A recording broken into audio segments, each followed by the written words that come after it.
What's up, everyone? I'm Matt, this is the CBS Sports channel, and you're watching episode 2 of Fixing the Franchise. As you could probably tell from the thumbnail, this episode is all about the New England Patriots. For those of you watching the series for the first time, allow me to give a brief explanation regarding what the series is all about. I start by selecting an NFL team that has had its fair share of struggles in 2023. From there, I analyze their roster and highlight key players on either side of the ball that I think I can build around. After I've highlighted these foundational pieces, I will discuss what I would do to turn this franchise around in one offseason. However, the catch is that I only have 5 moves that I can make. Now, I'd like to really emphasize that 5-move rule. I won't be able to address every single need for the team, but instead, I'm focusing on 5 ways I think I could set the team up for success going forward. With that out of the way, let's jump right into this. 2023 was a rough season for the New England Patriots. As you can see, they finished 4-13, which would not only put them last in the AFC East, but last in the entire AFC. Over the last 3 seasons, the Patriots have gotten progressively worse, which led to the firing of legendary head coach Bill Belichick. The Patriots promoted from within, bringing in their linebacker coach Todd McShay as the new head coach. Going into 2023, the AFC East was viewed as having 3 Super Bowl caliber teams in the Bills, Dolphins, and Jets. Obviously, that didn't go as planned for any of these teams. The Jets' playoff hopes were crushed when the newly acquired Aaron Rodgers went down with a torn Achilles 4 snaps into the season. The Dolphins and Bills had respectable seasons as they each made the playoffs, but were both knocked out by the Kansas City juggernauts. Fast forward to 2024, and the Bills and Dolphins will once again probably be playoff caliber teams, and with a healthy Aaron Rodgers, the Jets should make some noise of their own. This is going to give the Patriots some tough competition, but they'll be better off as iron sharpens iron, right? But that's enough about the AFC East. Let's dive into why the Patriots struggled so badly last season. I'd like to rip off the Band-Aid by addressing the offense first. New England struggled immensely on offense in 2023, ranking 30th in total offensive yards per game. Anybody that watched the Pats this year knows that they had some horrendous quarterback play. Whether it was Mac Jones or Bailey Zappi, the offense was hard to watch 99% of the time. The 2 quarterbacks combined for 3,392 passing yards, 16 touchdowns to 21 interceptions, and a completion percentage of 63%. Ugh. Even though those are some poor numbers, the film is even worse. New England's leading receiver had less than 600 yards and 0 touchdowns, while their leading rusher averaged 3.5 yards per carry, which isn't exactly ideal. Fortunately enough, the Patriots' offensive line played halfway decent when healthy, which is something that we can build upon going forward. Switching to the defensive side of the ball now, there's actually some good news. New England finished with the 7th-ranked defense in the NFL on a yards-per-game basis. This defense finished very strong despite facing a multitude of injuries throughout the year. A top 10 defense is always a good thing, and is very promising for the future of this team. Hopefully this D can continue to excel under new head coach Todd McShay. We know that the Patriots' offense struggled in 2023 while their defense excelled. I've chosen several players from either side of the ball that I think are worth building this team around going forward. The first of 2 offensive weapons I'm going to highlight is running back Rhamondre Stevenson. Now, Stevenson was expected to build off of a breakout season in 2022, but instead caught the injury bug. When he did play in 2023, he wasn't exactly impressive, but being a season removed from a 1,400-yard season shows a lot of promise. With an improved passing attack, Rhamondre has the potential to be a dynamic workhorse back. The only other offensive player that I think is worth highlighting is wide receiver Demario "Pop" Douglas. Despite being a rookie 6th-round pick in 2023, Douglas led the team in receiving and was arguably the most reliable receiver for the Patriots. Pop Douglas has a small frame at 5'8", but what he lacks in size, he makes up for in speed. Douglas ran a 4.44 40, that's a lot of 4s, yard dash, but looks faster than that on the field. Although he isn't a true wide receiver 1, Douglas has the tools to be a playmaker for this offense. The next several players I'm highlighting are all on defense, starting off with defensive lineman Christian Barmore. Barmore has improved every season since his rookie year and has finally had a breakout season in 2023. Barmore was a valuable piece of the Patriots' defense and led the team in sacks with 8.5 as a defensive tackle nonetheless. Barmore has developed into both a pass rusher and a run stopper and will be a vital component to the Patriots' future defensive line. Moving on up to the next level of the defense, we have Juwan Bentley. Bentley seems to be a fan favorite of all my friends that are Patriots fans. He may not have graded out the best with Pro Football Focus, but his stats speak for themselves. He's a great linebacker and should shine even more under new head coach Todd McShay. But Bentley isn't the only linebacker that I'm highlighting. Jahlani Tavai is also getting his roses. Tavai was another playmaker for this Patriots D in 2023, and unlike Bentley, Tavai graded out great with Pro Football Focus, earning himself an 86.5 grade. Tavai and Bentley work together cohesively and will secure the middle of the field for this defense's future. Moving on up in the defense one last time brings us to the secondary. I'd like to highlight Patriots 2023 first-round pick Christian Gonzalez. Now, Gonzalez was my favorite cornerback in the 2023 draft class. He has a great combination of height, weight, and speed, and is excellent in coverage. Unfortunately, his season was cut short as he suffered a torn labrum and dislocated shoulder. Despite this significant setback, there's no doubt in my mind that he will come back stronger and play the role of a lockdown cornerback 1 for this New England defense. And finally, the last guy I'm going to highlight is Jabril Peppers. Now, Peppers has had a lot of ups and downs in his career, but the 28-year-old safety had a great year in 2023. Between his numbers and PFF grade, Peppers has proven that he can play a prominent role in the defense. He is a vital piece to this New England secondary. With the foundational pieces of this team identified, we can move on to fixing the franchise. But before I jump into the 5 moves I'd make to fix the Patriots, I'd like to briefly discuss their cap situation. At the time I make this video, New England sits about 4th in cap space with roughly $67 million. Although New England has their fair share of free agents this year, it's usually a good thing to be top 5 in cap. With that said, this number is about to change. The first move I would make to this Patriots team is to clear up some cap room. I know, I just talked about how much cap the Patriots already have, but why not clear up some more? I would cut cornerback J.C. Jackson, defensive tackle Devon Godchow, defensive end Dietrich Wise Jr., and safety Adrian Phillips. These 4 players have relatively high cap hits going into 2024. Cutting them wouldn't result in a large amount of dead cap, and they don't factor into the future plans of this team. Making these cuts made too much sense. Not only do we get some not-so-great contracts off the books, but we now have just under $100 million in cap room to play around with. Another bonus is not having to pay a quarterback.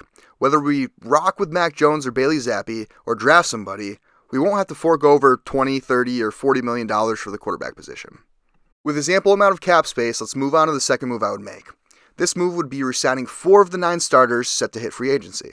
As you can see, the 4 players we will be re-signing are tight end Hunter Henry, offensive tackle Trent Brown, offensive tackle / offensive guard Mike Onwenu, I hope I said that right, and safety Kyle Duggar. Hunter Henry is an above-average tight end that excels in blocking and receiving. We will be keeping him on board on a 1-year, $7.5 million deal. Now would also be a good time to mention that all of the contracts I'm giving out are based on market value according to SportRack.com. The other 2 players we were signing on the offensive side of the ball were New England's starting offensive tackles in 2023. The Patriots' O-line may have struggled at times this year, but it makes more sense to re-sign both Trent Brown and Michael Onwenu than to look for their replacements.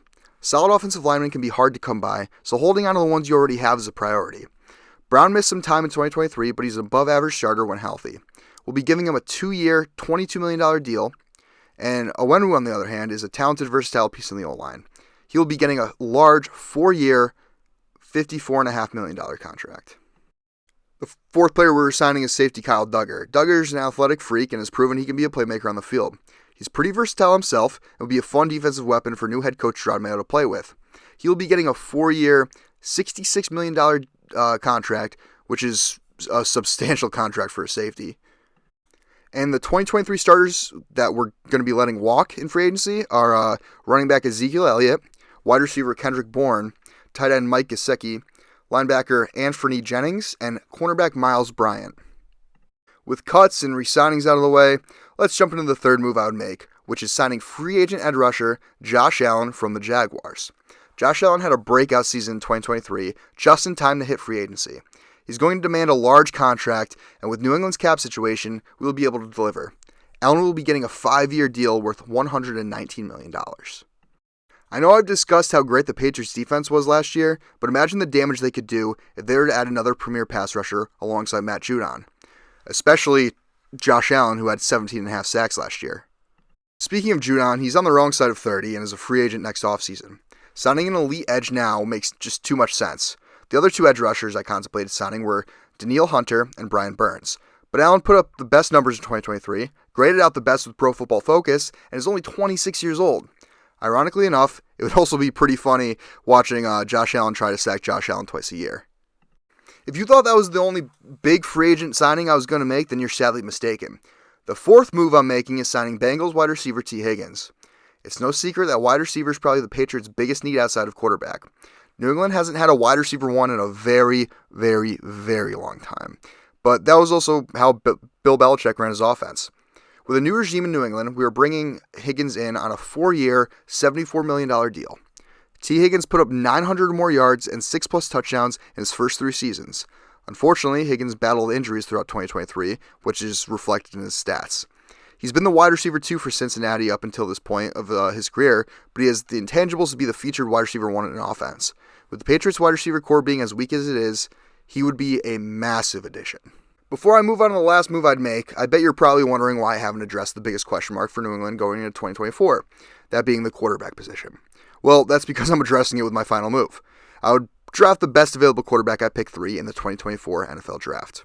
It is dang near impossible to be able to predict how the NFL Draft is going to go, but the first 2 players projected to go off the board seem pretty set. Quarterbacks Caleb Williams and Drake May will most likely be gone, leaving Jayden Daniels as the best available quarterback. Daniels is far from a consolation prize, though. The 2023 Heisman Trophy winner proved at LSU that he could do everything you would want from a quarterback and even more. He's a true dual threat with one heck of an arm and would be an absolute playmaker in New England. Patriots have seen what they have in Mac Jones and Bailey Zappi, and it's evident that they're not going to lead the team to a Super Bowl, at least anytime soon. You brought in a new head coach in Jerron Mayo, so why not bring in a new quarterback to help lead the Patriots into a new era? As I mentioned, it's extremely difficult to predict the NFL Draft, but I did a 7-round mock draft through an NFL Draft Simulator to give an idea of how I would draft for this Patriots team following the moves I made. Obviously, we're getting what should be a franchise quarterback in Jayden Daniels in the first round. In the second round, we're getting Jordan Morgan, a great offensive tackle prospect with tremendous upside to strengthen the offensive line. In the third round, I'm selecting defensive tackle Mason Smith. Smith is a massive human and an athletic one at that. He should start right away at nose tackle, replacing Devon Gottschall, who we cut earlier. Cornerback DJ James somehow fell to the fourth round, so I selected him. A corner with great upside who adds depth to the secondary or could potentially start right away. We grabbed Jacob Coing in the fifth to add depth to the wide receiver room. Coing is fast and shifty and could hopefully compete for some playing time. I love getting Theo Johnson in the sixth round, as he is every bit of an athlete. In a perfect world, we could develop him with the intent that he takes over for Hunter Henry in a year or two. Finally, in the seventh round, we end the draft by selecting Julian Pearl, a large lineman that has all the tools to develop into the future swing tackle. I'm not going to lie, I absolutely loved this draft. I think it has a ton of promise. But before I end this video, let's quickly go over what the starting lineup could look like going into 2024. We would keep Trent Brown at left tackle, Cole Strange at left guard, and the oh-so-consistent David Andrews at center. We would move Mike Onwenu inside to right guard, where he's more naturally built to play, and rookie Jordan Morgan would get the start at right tackle. If Morgan struggles, though, we could always move Onwenu back to right tackle and try Morgan inside at guard. In the backfield, we have rookie quarterback Jayden Daniels and running back Ramondre Stevenson. As long as the O-line holds up, this duo could be absolutely explosive in the run game. Daniels will have himself some very solid weapons to throw to, as Higgins will serve as the X-receiver. Although Demario Douglas saw usage in the slot last season, we're going to utilize his speed on the outside. In the slot will be Juju Smith-Schuster, who New England gave a substantial contract to in the 2023 offseason. He didn't contribute much in 2023, but cutting him would result in a lot of dead cap, so if we're going to keep him and pay him, might as well play him. Starting at tight end will be none other than Hunter Henry, a more than serviceable option. Let's switch to the defensive side of the ball. Christian Barmore will line up at defensive tackle, rookie Mason Smith will be a plug-and-play at nose tackle, and Matt Judon will move down from the will backer into defensive end. Josh Allen will take over Judon's spot at the will, pairing with him in the pass rush. Juwan Bentley will serve as the Mike, and Jelani Tavai will be the Sam. In the secondary, we have Christian Gonzalez as the cornerback 1 on one side, and Jonathan Jones sticking as cornerback 2 on the other side. Rookie DJ James will serve as the cornerback 3. Our safeties stay the same in Jabril Peppers and Kyle Duggar. Listen, I had a lot of fun putting this team together, and I think it could have a ton of potential. This New England Patriots team might even contend in 2024 if all goes right. With that said, I want to know what you guys think. Do you think these moves could put this team on track for a Super Bowl? Did you like the moves I'd make? Is there anything you'd do different? Let me know in the comments below. If you enjoyed this video, make sure to drop a like, as it would mean a lot. If you're liking this new series, please consider subscribing so you can be notified when the next episode comes out. I'd like to thank you so much for watching, and as always, stay cool.